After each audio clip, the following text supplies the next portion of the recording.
Hello and welcome back to some Jump Force content today. It's been a while since I made a weekly Jump Force video, and I want to do something a little bit different with this one, see how you guys like it. We are doing a character analysis / review, and today we are going to focus on Renji Abarai from Bleach, otherwise known as Abarai Renji. How we're going to start off this series is we're going to talk about some pretty cool facts about Renji, and then we'll get into the gameplay which I have for you. First fact about Renji and his general knowledge is Renji Abarai, or Abarai Renji, is the lieutenant of the 6th Division under Captain Byakuya Kuchiki, and he formerly served as the 6th seat of the 11th Division under Kenpachi Saraki. Which is pretty cool, the fact that Renji served both under Byakuya and Kenpachi, who were probably two of the most powerful Soul Reapers in the Soul Society, besides Aizen and Ichigo, of course.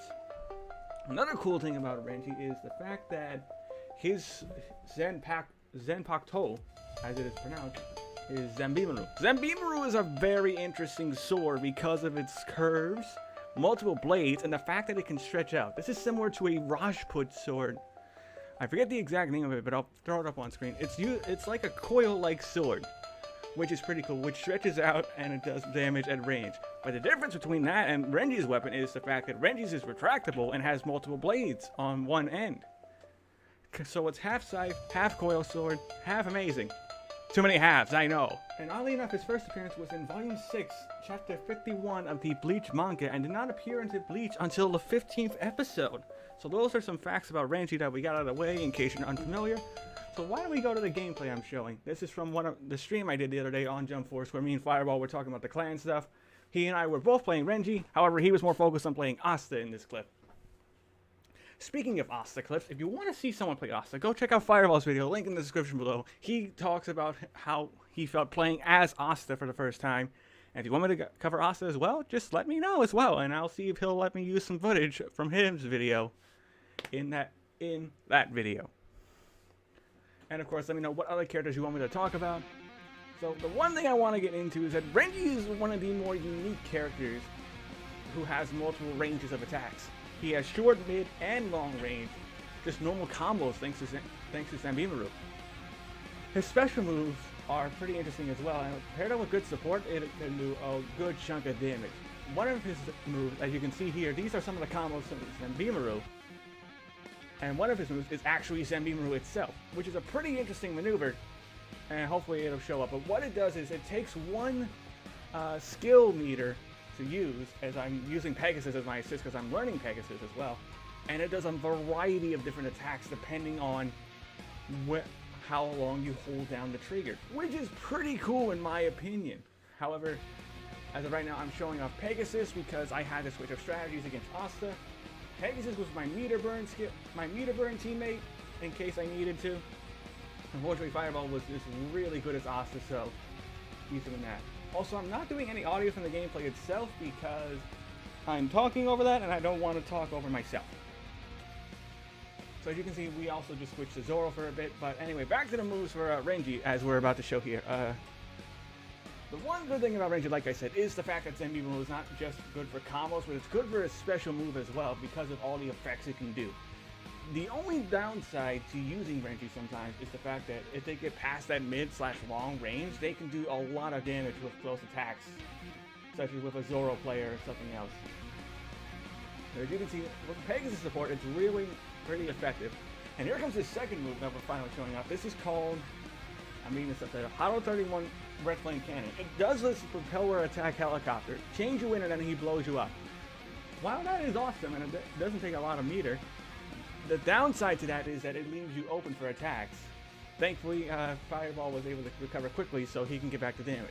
His awakened ability is just more of a buff, really, where he does damage where other characters have transformation. As you can see, this is a Zanbimaru move he is using with all the different effects. However, I made a mistake here and went for it ultimate while Fireball was going into awakened status, so that was a mistake on my end.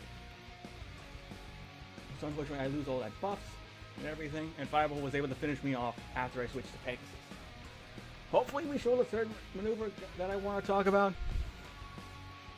But yeah, that's the start of the flame cannon, is that helicopter spin. Your opponent has to be close for that, which is kind of a good and a bad thing if you like taking on dash characters such as Jotaro, Zoro, even Dio as well. That would be a good move for. However, as you can see, once you get past that mid and long range of the Zanbimaru sword, you can just go in for straight punishment. As you can see, Zanbimaru, though, once used, is very hard to avoid, but easily to block. Unfortunately, if you do block, you still get pulled in by Zanbimaru, which I think is a really cool feature for that sword to have.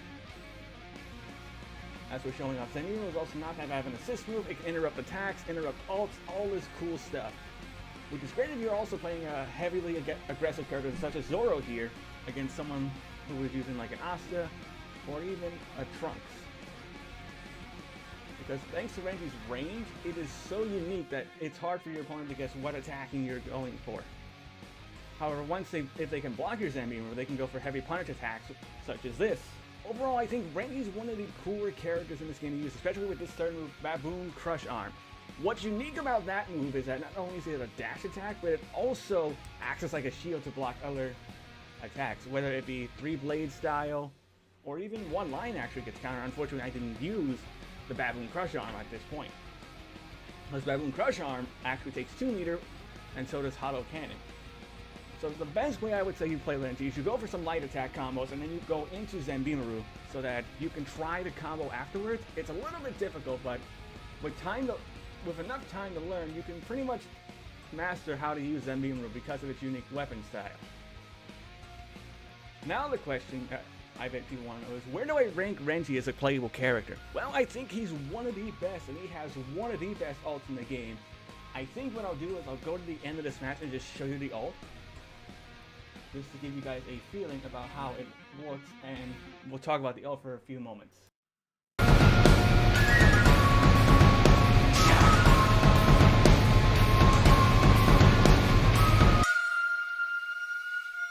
Okay, so with Renji's ult, it's one of those ults that can dash. So it's one of the ults you can use for someone who makes a mistake or is going for a super powerful attack. It's not as good as, say, Dio's or Jotaro's, but it does good damage. There's another weakness of Zanbimaru I forgot to mention was, it doesn't really stun the opponent after the first attack. I don't know why.